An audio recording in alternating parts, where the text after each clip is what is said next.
云里真的是为熹贵妃而死吗？大家都被他糊弄了，他真正想护的其实是别人。那这究竟是怎么回事？果郡王惨死桐花台的背后又有哪些不为人知的往事？今天史先生就和大家聊聊这个话题。一切还得从凌云峰说起。此时的甄嬛刚刚经历纯元就医事件，对皇帝已经心灰意冷，再加上家中也出了变故，无法再给予他帮助。这一时期可谓是他人生中最黑暗的阶段，而果郡王就是在这一时期彻底闯入他心里的。一开始面对果郡王的追求，甄嬛还是有意回绝的，毕竟他们之间的这段禁忌之恋，不论是放到现在还是古代，都是相当炸裂的。面对甄嬛的一再回绝，果郡王并没有就此选择放弃，而是选择用坚持来证明自己的真心。在甄嬛病重之时，他甚至选择用自己的身体来为甄嬛降温，如此情深意切，叫甄嬛如何不感动？于是呢，两个人顺其自然就走到了一起。对此果郡王十分高兴，带甄嬛去见了他的母亲舒太妃。他还计划着要用假死药带甄嬛离开凌云峰，然后一起去浪迹天涯。可他还没来得及实行这一切，皇帝就下令让他带兵出关。这对于两人来说无异于是个晴天霹雳的消息，但皇命难违，纵使果郡王心中有1000-10000个不舍，可他还是踏上了出征的道路。此后甄嬛每天开始向菩萨祈福，希望她的爱人能早日归来，没想到却等来果郡王的死讯。与此同时，她也发现自己怀孕了。一时之间，甄嬛有些不知所措。如果将腹中的孩子打掉，那果郡王在世间最后的血脉就没了；但如果将孩子生下来，等待着自己的就会是死路一条。好巧不巧，此时梅姐姐冒险来到了甘露寺，并告诉她父亲遭奸人所害，染上了疾病。接二连三的打击让甄嬛做出了一个大胆的决定，那就是带着孩子回宫去，并用这个孩子来争宠救出自己的父亲。未能顺利实施计划，他让自己贴身宫女崔槿汐去和苏培盛对视。苏培盛知道帮甄嬛回宫并非易事，甚至一不小心就会掉脑袋。可是呢，在面对崔槿汐时，他又实在说不出拒绝的话，于是答应了帮助甄嬛。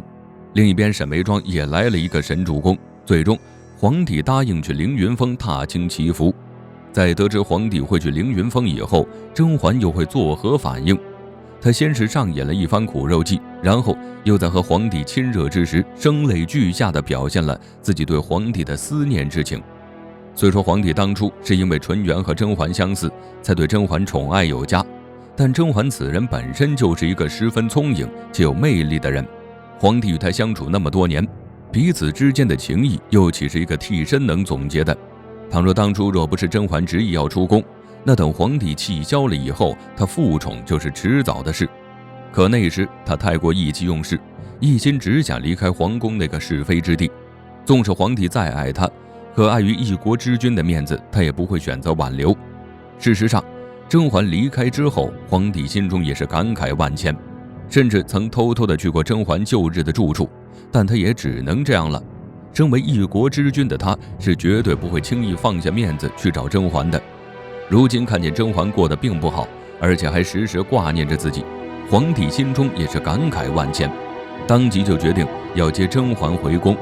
也正是这一次的会面，让甄嬛为自己肚子里的孩子找了个便宜爹。不久后呢，甄嬛怀孕的消息就传回了宫中，她回宫的事情也排上了日程。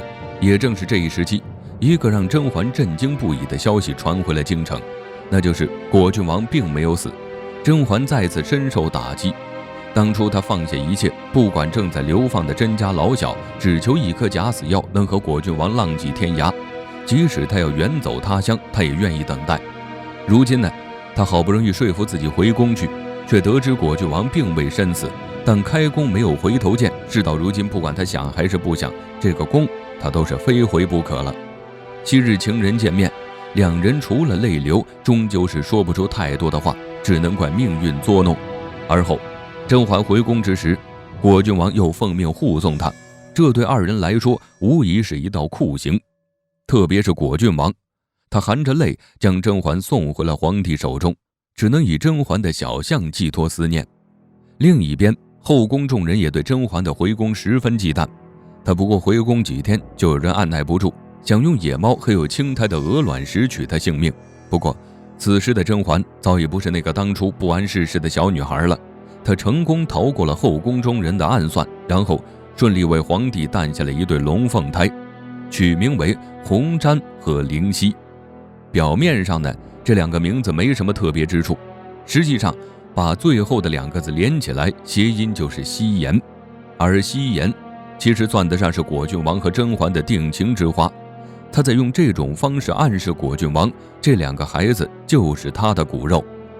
甄嬛成功诞下孩子后，能在皇宫中一帆风顺吗？肯定是不能了。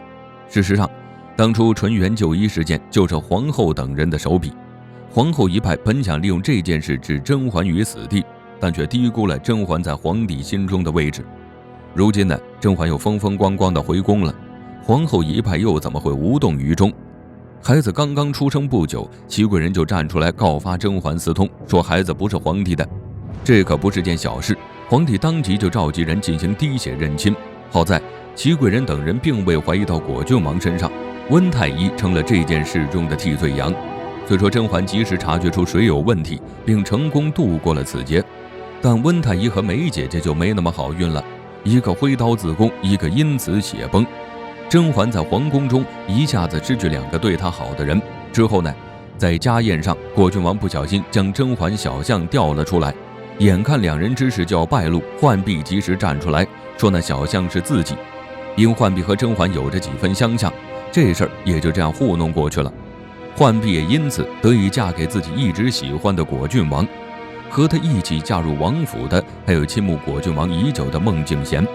一次，果郡王醉酒之后，孟静娴假装甄嬛去照顾果郡王，然后怀上了果郡王的孩子，最终呢，却因误食甄嬛的食物而死。他拼死为果郡王诞下一子，在经历种种变故之后，最终果郡王下定决心远走他乡，去了边疆带兵。但他心里却始终放不下甄嬛，于是呢，便在每封家书中都问候甄嬛。殊不知皇帝早就开始怀疑2人，并派人在暗中调查此事。最终在看到果郡王的一封家书后，紧急将果郡王召回，并让他和甄嬛在桐花台见面。甄嬛和他最终只能活一个。甄嬛本想用自己的死换果郡王活的，可果郡王却偷偷交换了酒杯，最终果郡王惨死桐花台，甄嬛得以活了下来。也就是从这个时候开始，他下定决心要杀皇帝。所有人都觉得果郡王选择自己死是为了保全甄嬛，其实呢，他真正想保全的是自己与孟静娴的孩子。毕竟他太了解皇帝了，如果在桐花台惨死的是甄嬛，那不仅甄家一族会受牵连，就连自己一家也不一定逃得了。最好的办法就是用自己的死来换其他人的平安。只可惜甄嬛从始至终都没意识到这一点，她沉浸在果郡王死亡的痛苦中，一心只想为他报仇，最终联合叶澜依等人杀了皇帝，也算是得偿所愿了。